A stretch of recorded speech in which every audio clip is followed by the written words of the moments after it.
ایک شخص جو ہمیں بڑا سمجھ آتا ہے کیونکہ بڑے دلائل بولتا ہے, لوگوں کو انوائٹ کرتا ہے اور بڑی اچھی انجینئرنگ کر لیتا ہے, وہ کتاب ساری اس کے سامنے رکھی ہوئی ہے, لوگوں کو انہی کی کتابوں سے جواب دیتا ہے. انجینئر محمد علی مرزا صاحب جو دعوے وہ کر رہے ہیں اس پہ آپ کا کوئی جواب بنتا تو ہے, آپ کا کیا کہنا ہے؟ جو موقف جو رائے وہ دے رہے ہیں آپ کے حوالے سے اور پھر ایک پروگرام کو کوٹ بھی کر رہے ہیں, اس پہ آپ خاموش رہیں گے؟ جس چیز کو لے کر مرزا صاحب نے ابھی وبال کھڑا کیا ہے وہ یہی ان کی پرانی گھسی چیزیں ہیں, صوفیاء کرام کے جو شدیات ہیں. تو صوفیاء کرام کا جس طرح داتا علی اجمیری ہیں, حضرت بایزید بستامی ہیں, جناب حضرت معین الدین چشتی اجمیری ہیں, اس قسم کی جو ہستیاں ہیں, تو ان کا اسلام کے لیے کام کرنا, ان کے ہاتھوں پر ہزاروں لوگوں کا اسلام قبول کرنا, یہ تواتر سے یہ چیز ثابت ہے. دوسری طرف ہے کہ ان کی کسی منسوخ ان کے نام پہ ایک کتاب ہے اور اس کتاب میں کوئی ایسی ورڈنگ ہے کہ جو قرآن و سنت کے یا تقدیس الہیہ یا شان رسالت کے خلاف ہے.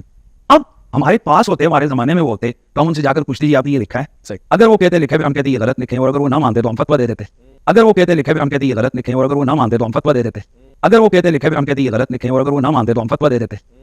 ٹھیک ہے, لیکن اب چونکہ ہمارے پاس کوئی اویلیبلٹی نہیں ہے کہ بھائی ہم ان صوفیاء کو جا کر پوچھیں گے, ان سے پوچھیں کیسے, اب اس کے لیے ہم ایک اپنا موقف رکھیں گے. وہ کہیں گے پہلی بات یہ کہ یہ ان کے ملفوظات جو ان کی اپنی کتابیں بھی نہیں ہیں, ملفوظات میں آئی ہوئی چیزیں, یہ کسی رائٹر کی کچھ چیز ان کے ساتھ ڈال دی, اور اگر ان کی اپنی کتاب ہے تو اس کے لیے ہم یہ تعویل کریں گے کہ بھئی یہ شاید ان کی کتاب میں کسی کا ادراج ہو گیا ہے, یہ رائٹر سے لکھتے ہوئے غلطی ہو گئی ہے, کاتب سے لکھتے ہوئے غلطی ہو گئی ہے, کہ قرآن حدیث تو نہیں, ہاں تو یہ اس وجہ سے وہ لفظ غلط آ گئے, کسی چیز نہیں وہ آ گئی.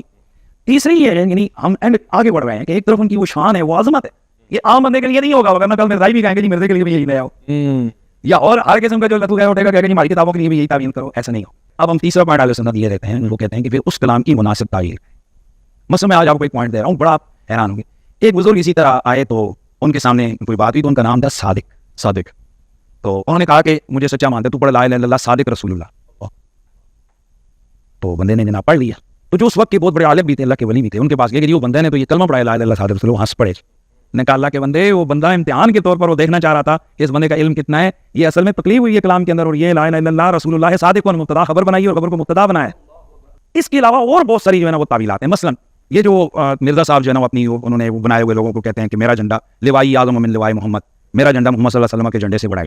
ٹھیک ہے, اب اصل میں یہاں یہ بیٹ پہ نہیں جا رہے کہ یہ صوفیاء ایک ٹرم کے تحت یہ لفظ بول رہے ہیں. ٹرم کیا ہے؟ وحدت الوجود, یہ خاص کیفیت ہے, جذب کی خاص کیفیت ہے, یہ کوئی عام بات نہیں ہے. اور یہ حدیث سے ثابت ہے. وہ حدیث میں ہے کہ ایک آدمی جو ہے نا وہ اس کا گیا, وہ صحرا میں سفر کر رہا تھا, تو اس کا سامان گھوڑے پر رکھا ہوا تھا. وہ گھوڑا جو ہے نا وہ لیٹ گیا, جب جاگا تو گھوڑا غائب تھا. اس نے کہا بھائی, وہ موت کا انتظار کر کے لیٹ گیا, اتنی دیر میں دیکھا گھوڑا سامنے کھڑا تھا. تو فرمایا کہ اٹھ کر یہ کہہ دیتے کہ اللہ تو میرا بندہ اور میں تیرا رب ہوں. خوشی میں یہاں تک ہو گئے. اب بتائیں کہ رسول اللہ صلی اللہ علیہ وسلم نے وہاں پر تو فتویٰ نہیں دیا کہ وہ کافر ہو جائے گا. اور اس کے لیے حدیث شریف میں موجود ہے کہ اللہ کے نبی صلی اللہ علیہ وسلم نے فرمایا کہ 3 لوگ وہ ہیں کہ جن سے کوئی گرفت نہیں ہے. ایک بچہ جب تک بالغ نہ ہو جائے, ایک سوئے ہوئے جب تک جاگ نہ پڑے, اور ایک معتوف یعنی جس کے عقل میں کوئی کمزوری ہو جب تک کہ وہ تندرست نہ ہو جائے. تو جسے عام بیماری لگ جائے عقل کی, تو اس سے اگر کوئی کلمہ صادر ہو جائے, اس حالت میں اس پر قابل گرفت وہ چیز نہیں ہے. میں اس کی طرف آ رہا ہوں. لیکن اگر کوئی جذبے عشق الہی میں اس کی لوہے دماغ چٹک گئی ہو, اس سے اگر اس قسم کا کوئی غلط کلمہ جو ہے نا وہ صادر ہو جائے, تو اس کی تعویل کریں گے. اب میں اس کی تعویل کر رہا ہوں جو ہے نا لوائی اعظم من لوائی, میرا جھنڈا محمد کے جھنڈے سے بڑا ہے. صوفیاء یہ کہتے ہیں کہ یہ جس طرح حضرت موسیٰ علیہ السلام طور پہ گئے تو وہاں درخت میں سے آواز آئی انی انا اللہ رب العالمین. تو اللہ تعالیٰ بوٹے سے بول سکتا ہے, زبان ولی سے نہیں بول سکتا. اللہ ہو, یعنی آپ کہہ رہے ہیں کہ ہم یہ کہہ رہے ہیں کہ جب حدیث موجود ہے کہ میرا بندہ جب نوافل پڑھتا ہے تو میرے اتنے قریب ہوتا ہے, میں اس کی زبان بنتا ہوں جس سے وہ بولتا ہے. تو اب یہ زبان بایزید کی نہیں تھی, زبان ان کی یہ کلام رائی ہو رہا ہے, اور وہ کہہ رہے ہیں میرا جھنڈا محمد کے جھنڈے سے بڑا ہے. یہ تعویل ہے, جس کے پیچھے پورا ایک علم ہے, پورے ایک فن ہے, اور آپ اٹھ کے کھڑے ہو گئے ہیں اور کچھ اسکول اور کالج کے لڑکوں کو آپ جناب گمراہ کری جا رہے ہیں اور قوم کو کافر کافر کافر کہہ رہے ہیں. تو میں اس پہ یہ دعوت دینا چاہتا ہوں کہ مرزا صاحب ہاں کریں, وہ یا تو 1-2 لوگوں کے ساتھ پڑھنی میرے پاس آ جائیں, صحیح, یا میں 1-2 لوگوں کے ساتھ جیل من کے پاس آ جاتا. دن اسی دن ہم متعین کر لیں گے کہ ہم مناظرہ کس دن کرتے ہیں. آپ چلیں گے مناظرہ نہ کریں, لفظ مباحثہ کر لیں, مکالمہ کر لیں. ٹھیک ہے, اب آ جائیں, بیٹھ جائیں, آپ سوال کریں, ہم جواب دیں گے, پھر ہم سوال کریں گے, ہم جواب دیں, اور اس میں ہمارا کو دعوت ہے جی چلیں نظامت آپ کر لیں اس میں, یعنی تاکہ وہ جو روز رکاوٹ والی بات ہے وہ آپ کر لیں کہ جی ہاں مفتی صاحب آپ اس کا سوال کا یہ جواب دے دیں, جی میں سے سوال ہے اس بار ہم یہ جواب دیں. ٹھیک ہے, تاکہ جھگڑا نہ ہو, چاہے وہ 2 گھنٹے چل رہے ہیں, 5 گھنٹے چل رہے ہیں, 10 گھنٹے چل رہے ہیں, جو بھی ہے, قوم کے سامنے سارا کچھ جو ہے نا وہ بچہ بچی سامنے نکل آئے گا. قوم کے سامنے سارا کچھ جو ہے نا وہ بچہ بچی سامنے نکل آئے گا. قوم کے سامنے سارا کچھ جو ہے نا وہ بچہ بچی سامنے نکل آئے گا. دیکھ لیں گے, قوم بھی دیکھ لے گی. السلام علیکم لا حول ولا قوة الا بالله حسبنا الله ونعم الوکیل. یا حی یا قیوم برحمتک استغیث لا إله إلا أنت سبحانك إني كنت من الظالمين ربنا آتنا من لدنك رحمة وهيئ لنا من أمرنا رشدا اللهم صل على محمد وعلى آل محمد وأصحاب محمد وأزواج محمد أجمعين إلى يوم الدين آمين. الحمد لله رب العالمين والصلاة والسلام على سيد الأنبياء والمرسلين وعلى آله وأصحابه أجمعين إلى يوم الدين. الحمدللہ آج 30 جولائی 2023 کو سنڈے کے دن بمطابق 11 محرم الحرام 1445 ہجری میں ہمارا یہ پبلک سیشن نمبر 105 منعقد ہونے جا رہا ہے. آپ کے یہ ریئل ٹائم سوالات پرچوں کی شکل میں میرے پاس آ چکے ہیں. انشاءاللہ انہیں ہم بعد میں ڈسکس کرتے ہیں. پہلے ایک کرنٹ ایشو کو ڈسکس کرنا ضروری ہے. محرم الحرام کے حوالے سے ہماری ویڈیو پچھلی دفعہ ریکارڈ ہو گئی تھی پبلک سیشن نمبر 104 میں. آلموسٹ 4 دن کے اندر 1 ملین سے زیادہ لوگ دیکھ چکے ہیں. لہٰذا اب اس کو تو دوبارہ سے موضوع بحث بنانے کی ضرورت نہیں ہے. باقی جو محرم سے متعلق جتنی بھی انفارمیشن ہے وہ مختلف اوقات کے اندر ویڈیوز میں ریکارڈ ہو چکی ہے آپ کے پاس یوٹیوب کے اوپر کلپس کی شکل میں اور تفصیلی لیکچرز کی شکل میں کوسچن آنسر سیشن کی شکل میں موجود ہے الحمدللہ. آج میں ایک کرنٹ ایشو جو آلموسٹ 8 سے 10 دن پہلے ایک ویڈیو اپلوڈ ہوئی بریلوی مکتبہ فکر سے تعلق رکھنے والے ایک مفتی جو مناظرہ وغیرہ بھی کرتے ہیں مفتی حنیف قریشی صاحب حفظہ اللہ تعالی، انہوں نے ایک ہمارے کامن دوست ہیں جی ٹی وی کے اوپر اینکر ہیں اویس ربانی بھائی حفظہ اللہ تعالی، ان کے آفیشیل چینل کے اوپر ان کے ساتھ ایک پوڈ کاسٹ ریکارڈ ہوئی جو اپلوڈ ہوئی آلموسٹ 10 دن پہلے. اس میں انہوں نے اینڈ پہ مجھے بھی مناظرے کا چیلنج دیا. ظاہر ہے وہ مناظر ہیں تو مناظر کی یہ عادت ہوتی ہے کہ وہ گفتگو کے اینڈ کے اوپر ایک آدھ اس طرح کی بات ضرور کر دیتے ہیں. یہ ان کے مزاج کا حصہ ہوتا ہے، اگرچہ انہیں خوب معلوم ہے کہ ایسا ہونا کوئی نہیں، لیکن پھر بھی ظاہر ہے کہ انہوں نے تو ایسا کرنا ہی تھا. جب مجھے پتا چلا تو میں نے سب سے پہلے تو اس ویڈیو کے نیچے جا کے کامنٹس کیے. وہ کامنٹس بھی ہم ریئل ٹائم انشاءاللہ ویڈیو میں ڈسپلے کروا دیں گے. اس میں نے اویس بھائی سے ریکویسٹ کی کہ آپ نے مفتی صاحب کا موقف لے لیا، اور میں تو وہاں پہ موجود نہیں تھا. میری غیر موجودگی میں میری تھاٹس کو، میری شخصیت کو ڈسکس کیا گیا. اب انصاف کا تقاضا یہ ہے کہ یہ ساری باتیں آپ نے مجھ سے بھی پوچھنی ہے، تو انشاءاللہ تعالی میں بھی اس کا جواب دوں گا، پھر فیصلہ عوام کرے گی. اور اس کے بعد پھر میں نے انہیں فون کے اوپر تفصیلی اس ٹاپک کے اوپر ڈسکشن کی تو انہوں نے ایگری کیا. تو میں نے انہیں کہا کہ آپ جیلم تشریف لیں، آن لائن کرنا چاہتے ہیں آن لائن کر لیں، جیلم آنا چاہتے ہیں تو جیلم آ جائیں، زیادہ بہتر ہے، ویڈیو کوالٹی بھی اچھی ہوگی ریکارڈنگ کی. تو انہوں نے کہا کہ محرم کے بعد میں انشاءاللہ جیلم کا پلان بناتا ہوں. تو اب وہ محرم کے بعد کس وقت آتے ہیں یہ تو ان کی مرضی ہے، لیکن ہم تو بس 10 دن ہی صبر کر سکتے تھے نا، اس سے زیادہ تو نہیں کر سکتے. اس کی وجہ یہ ہے کہ مفتی حنیف قریشی صاحب نے یعنی اسپیسیفکلی مجھے ٹارگٹ کیا ہے اس پوری ڈسکشن کے اندر. اب بریلوی مکتب کا حال یہ ہے کہ دیوبند اور اہل حدیث کے ساتھ جو ان کے اختلافات تھے وہ انہوں نے بھلا دیے ہیں، ان کو انڈر ڈسکشن ہی نہیں لے کے آتے، ان کی کفریہ عبارات کو ڈسکس بھی نہیں کرتے اس ڈر سے کہ ہم اتنے محاذوں کے اوپر کیسے جنگ کھولیں، علمی جنگ.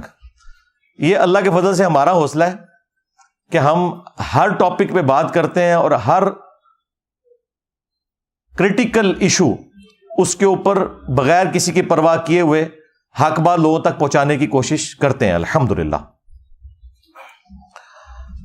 مفتی حنیف قریشی صاحب نے جو گفتگو کی ہے میں انشاءاللہ تعالی اس کو 7 علمی پوائنٹس کی شکل میں جو انہوں نے گفتگو اقوال زرعی ارشاد فرمائے ڈسکس کروں گا. ظاہر ہے میں تو انجینئر ہوں تو آپ کو پتہ ہے میں بالکل اس کو کریٹیکلی چیزوں کو دیکھ کے بلیک اینڈ وائٹ میں جس طرح چیز لا کے سامنے رکھی جاتی ہے نا میں پبلک کے سامنے رکھوں گا, اور پھر عوام الناس فیصلہ کرے گی کہ کس کا موقف قرآن و سنت کے مطابق ہے اور کس کا موقف جو ہے وہ قرآن و سنت کے منافی ہے. علمی پوائنٹ نمبر 1, مفتی صاحب نے فرمایا کہ انجینئر صاحب جو ہیں وہ کروڑوں لوگوں کو گستاخ رسول اور ختم نبوت کا منکر اور کافر ڈکلیئر کرتے ہیں اور علماء کی بے حرمتی کرتے ہیں ان عقائد اور نظریات کی بنیاد کے اوپر. آپ اندازہ کریں وہ بریلوی جنہوں نے باقی تمام مکاتب فکر کے کروڑوں لوگوں کو گستاخی کے نیزے کی نوک پہ لیا ہوا تھا پچھلے 100 سال سے, آئین رہے قابو میرے فرعون. ہاں اب ان کو اس ہیٹ کا اندازہ ہوگا. جب تک بات دوسروں پہ تھی یہ انجوائے کرتے تھے, آج اپنے پہ بات آئی ہے تو اب یہ کہہ رہے ہیں کہ جی ہمیں گستاخ رسول اور ختم نبوت کا منکر کروڑوں لوگوں کو انجینئر صاحب کافر کہتے ہیں. میں نے آج تک نہ تو کسی کو کافر ڈکلیئر کیا نہ گستاخ رسول ڈکلیئر کیا, سوائے ان کے جو چشتی رسول اللہ کے قائل ہیں. اگر تم قائل نہیں ہو تو تمہیں فکر ہی نہیں ہونی چاہیے. جو لوگ قائل ہیں یہ ان کے لیے تکلیف والی چیز ہوتی ہے. جب تمہارا دعویٰ ہے کہ ہمارا یہ کلمہ ہی نہیں ہے, ہمارا کلمہ لا الہ الا اللہ محمد رسول اللہ ہے, اور انجینئر صاحب جھوٹا الزام لگا رہے ہیں, پھر کوئی تکلیف نہیں ہونی چاہیے. بس پھر عوام کو یہی بتایا کرو کہ یہ کتابیں ہم نے نہیں چھاپی, ہمارے بزرگوں نے یہ نہیں فرمایا, ہم نے مناظرے نہیں کیے, تاکہ عوام آپ کی شکل, آپ کی پرانی ویڈیوز کی شکل میں آپ کے سامنے رکھے کہ جھوٹ بولنا بند کرو. ہم نے جو جھوٹا دفاع کرتے ہیں نا صرف ان کے اوپر بات کی ہے, بزرگوں کے اوپر بھی بات نہیں کی ہے, ان کتابوں کی عبارتوں کے اوپر بات کی ہے. تو یہ بالکل ان کا جو الزام ہے یہ ردی کی ٹوکری میں پھینکنے والا ہے. اور پھر ان لوگوں کا اپنا حال یہ ہے کہ ان کے اپنے اعلیٰ حضرت نے حسام الحرمین کے اندر جب علماء دیوبند کے اوپر فتویٰ دیا تو انہوں نے نہیں لکھا تھا کہ دیوبند کے علماء کے کفر میں شک کرنے والا بھی کافر ہے.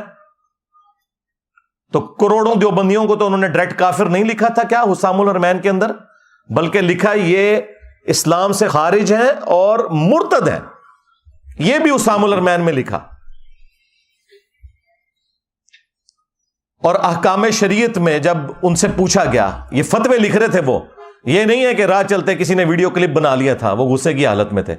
فتویٰ پوچھا گیا کہ بتائیں کہ یہ جو وہابی ہیں, اور پھر اس بریکٹ کو کھولا, دیوبندی, اہل حدیث, رافضی یعنی اہل تشیع, قادیانی یعنی قادیانی کافروں کو بھی اسی صف میں لا کے کھڑا کیا جہاں باقی فرقے تھے. نیچری یعنی نیچر میں ماننے والے لوگ, سر سید احمد خان کے, ان سب کا ذکر کر کے وہ بندہ سوال کرتا ہے کہ ان کے ذبیحے کا کیا حکم ہے. تو وہ اعلیٰ حضرت پھر قول زرعی ارشاد فرماتے ہیں ان ساروں کو ذکر کر کے, دیوبندی, اہل حدیث, وہابی, قادیانی, نیچری, رافضی, وہ کہتے ہیں یہ سب کے سب 1,00,000 دفعہ بھی اللہ کا نام لے کر جانور کو قربان کریں تو ذبیحہ مردار ہی رہے گا, اور یہ سب کے سب مرتد ہیں یعنی واجب القتل ہیں. شمشیر اعلیٰ حضرت صاحب, تمہارے اعلیٰ حضرت تو اپنے سوا سارے فرقوں کے علماء اور ان کی پبلک کو واجب القتل قرار دیتے ہیں. تم لوگوں کی یہ جرت ہے کہ تم آج آ کے ہم سے بھیک مانگ رہے ہو کہ جی ہم پہ بات کیوں کر رہے ہیں. اب تمہیں ہیٹ محسوس ہوگی. یہ اللہ کی سنت ہے کہ اللہ تعالی نے موسیٰ علیہ السلام کی پرورش دربار فرعون میں کی تھی, اور میری پرورش جو ہے وہ بریلوی خاندان کے اندر کی ہے. مجھے پتا ہے ہم یہی کچھ کرتے رہے دوسروں کے ساتھ, اس لیے مجھ سے تو کوئی چیز چھپی ہوئی نہیں ہے. تو میں نے پھر بھی کبھی کسی کو کافر نہیں کہا, صرف عبارتوں پہ بات کی ہے, یا جو ان عبارتوں کا جھوٹا دفاع کرتے ہیں عام بریلوی دیوبندی اہل حدیث شیعہ کو کبھی بھی کافر نہیں کہا, ان کے بڑے علماء کو بھی کبھی کافر نہیں کہا. اعلی حضرت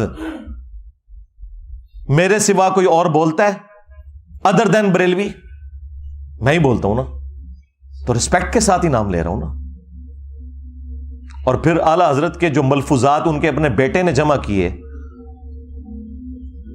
جو پہلی جلد ہے اس کو تو اعلی حضرت نے خود پڑھا ہوا ہے ملفوظات کی, اور اس کی شان میں ربائی لکھی ہوئی ہے, اور وہ ملفوظات کے اینڈ پہ پرنٹ ہوئی ہوئی ہے. مفتی اعظم ہند مصطفیٰ رضا خان نوری, یعنی جو انڈیا میں بریلویوں کے مفتی اعظم, 1981 میں ان کی ڈیتھ ہوئی ہے, جن کی وہ مشہور زمانہ نعت ہے, تو شمع رسالت ہے عالم تیرا پروانہ. انہوں نے یہ ملفوظات جمع کیے ہیں. 3 سوال ہوئے ہیں اعلی حضرت سے. پہلا سوال ہوا ہے کہ کیا وہابی دیوبند اور اہل حدیث کے پیچھے نماز پڑھ سکتے ہیں یا اپنی علیحدہ پڑھیں؟ انہوں نے کہا کہ نہ ان کی نماز نماز ہے, نہ جماعت جماعت ہے. دوسرا سوال ہوا کیا ان کی مسجد میں نماز پڑھ سکتے ہیں؟ تو جواب دیا کفار کی مسجد مثل گھر کے ہے, عام گھر والی اس کی ایک تقدس والا معاملہ ہوگا, مسجد والا تقدس نہیں ہوگا. کفار کی مسجد, یہ نیو ٹی وی پہ بیٹھ کے کہہ رہے تھے ہم نے کبھی ایک دوسرے کو کافر نہیں کہا, یہ ڈائریکٹ لکھا ہوا ہے کفار کی مسجد. خیر اعلی حضرت نے یہ بھی غلط لکھا, کفار کی تو مسجد ہوتی نہیں ہے, کفار کی عبادت گاہ لکھنا چاہیے تھا. ہاں, اعلی حضرت سے بھی بڑے اعلی حضرت موجود ہیں نا جو ان کی غلطیاں پکڑتے ہیں, ان سے سیکھ کے. کفار کی مسجد نہیں ہوتی, کفار کی عبادت گاہ ہوتی ہے. ورنہ قادیانیوں کو مسجد کیوں نہیں لکھنے دیتے یہ لوگ؟ اسی لیے کہ ان کا موقف ہے کہ وہ کافر ہیں, تو ہم انہیں مسجد نہیں لکھنے دیں گے, وہ بیت الحمد لکھتے ہیں. تو پھر یہ کیوں کہتے ہو کہ وہابیہ کی جو مساجد اور ان کو لکھا کفار کی مساجد, یہ لکھا کریں کفار کی عبادت گاہیں. اور تیسرا سوال ہوا اذان, تو انہوں نے کہا کہ نماز اور جماعت کی طرح ان کی اذان بھی باطل ہے. ہاں, اگر اللہ کا یا رسول اللہ کا نام آئے تو آپ عز وجل و صلی اللہ علیہ وآلہ وسلم کہہ لیں, بس اس سے زیادہ کوئی اذان کا بھی احترام کرنے کی ضرورت نہیں ہے, نہ اذان کا جواب دینے کی ضرورت ہے. یہ مفتی حنیف قریشی صاحب کے اعلی حضرت کا حال تھا. علمی پوائنٹ نمبر 2,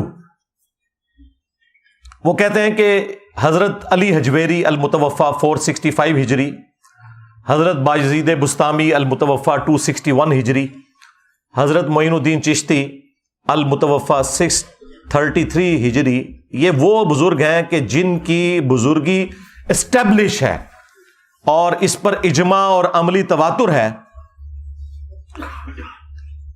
اور ان لوگوں نے ہزاروں لوگوں کو کلمہ پڑھا کر مسلمان کیا ہے. لہذا اب ایک کام چک کے بھی رکھنا, تسی چپ رہنا ہے. یعنی یہ وہ اینڈ پہ یہی کہنا چاہ رہے تھے, کیونکہ ان کی بزرگی مسلمہ ہے. ہمارا ایک معصومانہ سوال ہے کہ اگر کوئی شخص کلمہ پڑھا کر بزرگ ڈکلیئر ہو جاتا ہے, تو جرمنی میں تو قادیانیوں نے ہزاروں کافروں کو کلمہ پڑھا کر اسلام میں داخل کیا ہے, جسے وہ اسلام سمجھتے ہیں. جس طرح بریلوی جو اسلام سمجھتے ہیں, جب تک وہ بریلوی نہ ہو جائے اس وقت تک تو مسلمان نہیں مانتے نا. دیوبندی بھی اسی اسلام کو مانتے ہیں جو دیوبند کی تشریح والا اسلام ہے. تو کیا وہ جرمنی میں بیٹھے ہوئے قادیانی وہ بزرگ ہو جائیں گے؟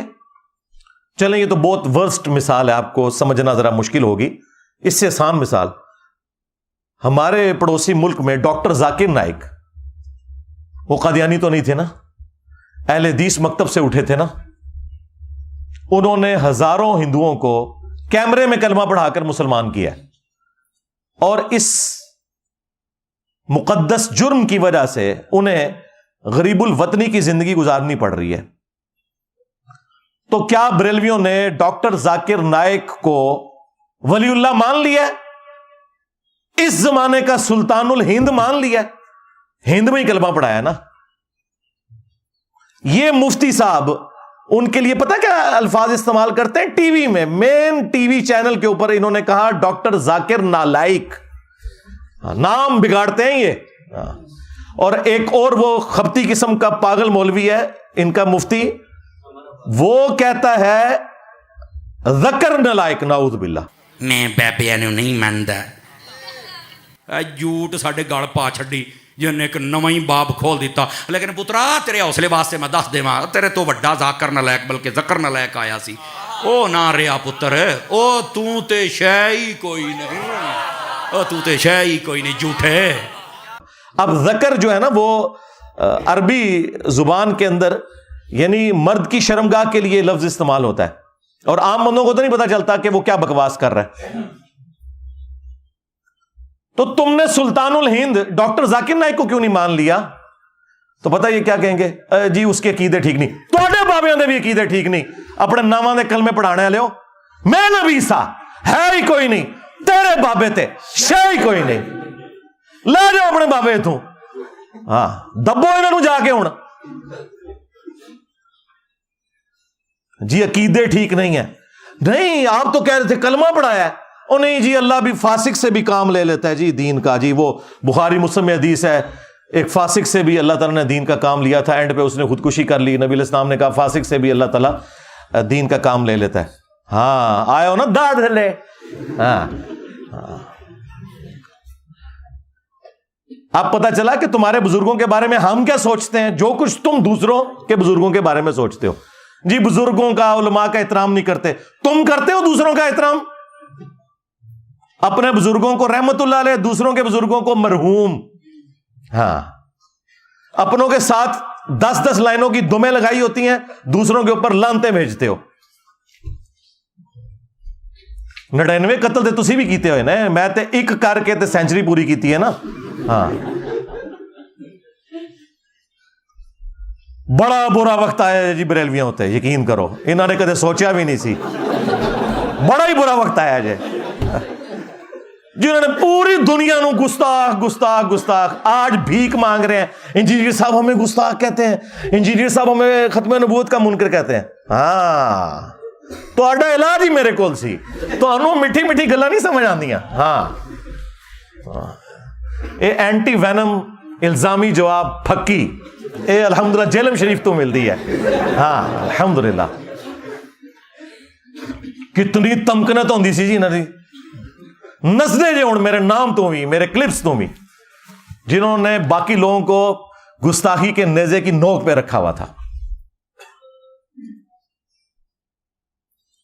تو میرے بھائی یہ جب تکلیف خود کاٹنی پڑتی ہے نا, پھر پتہ چلتا ہے دوسروں کو اس طریقے سے ڈکلیئر کرنا بڑا آسان ہے.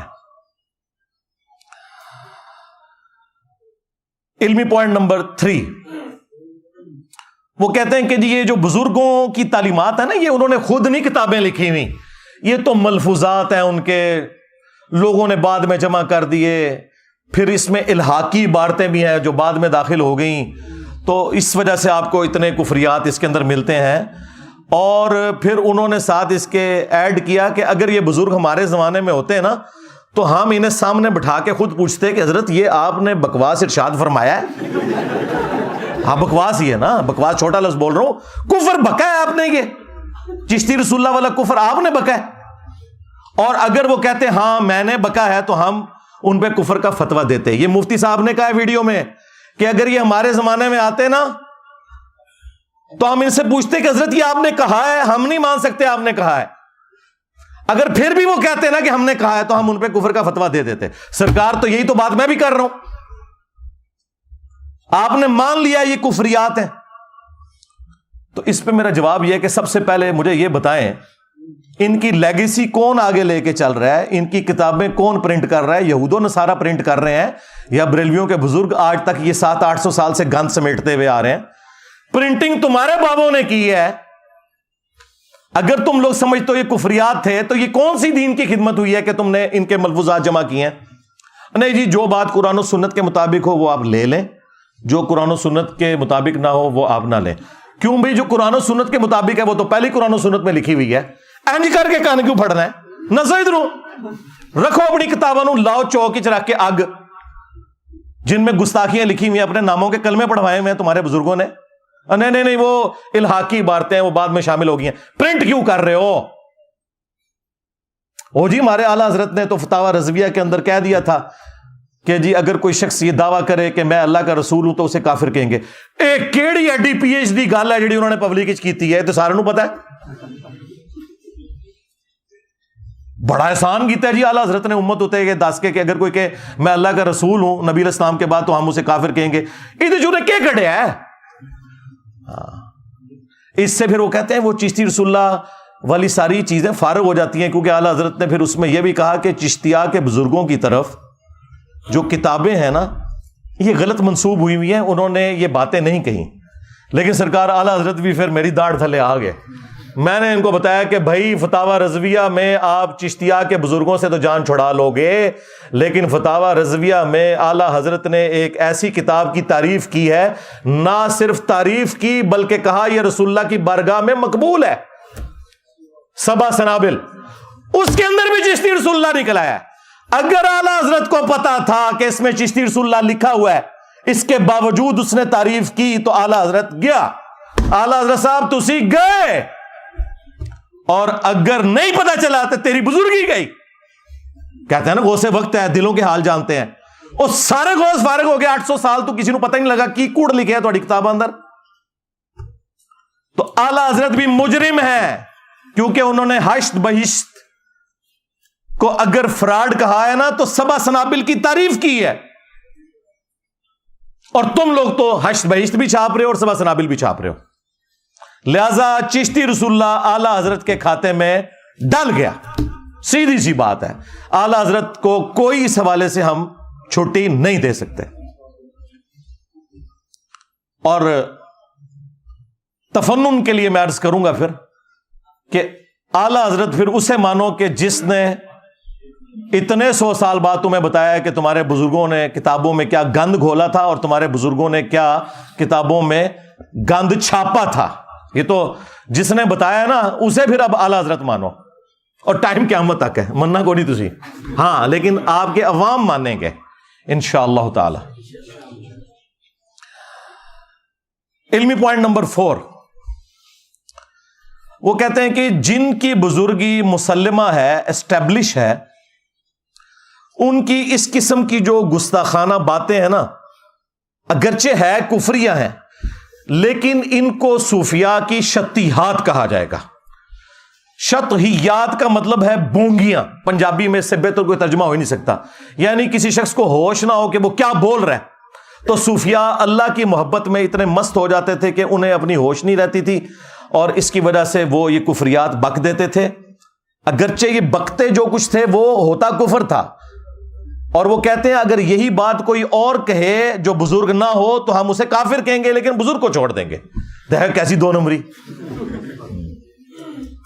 یہ سیم کام پیر میر علی شاہ صاحب نے کیا ہے. ہاں, انہوں نے تحقیق الحق جو کتاب لکھی, اس میں انہوں نے جب غلام احمد قادیانی دجال نے یہ اعتراض کیا نا کہ چشتی رسول اللہ لکھا ہوا ہے, انہوں نے کہا کہ ان کی بزرگی تو مانی ہوئی تھی, تم اگر پڑھواؤ گے نا کوئی ایسی بات تو تمہیں ہم کافر کہیں گے. وہ تو ایک خاص حالت میں انہوں نے یہ بات کی ہوئی ہے, ان کو ہم کچھ نہیں کہیں گے. اب پتا چلا کہ قادیانیوں کے سہولت کار کون ہے.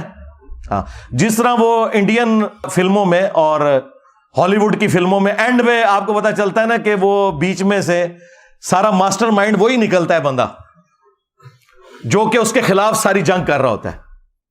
یہ بھی سارے ماسٹر مائنڈ خود ہیں.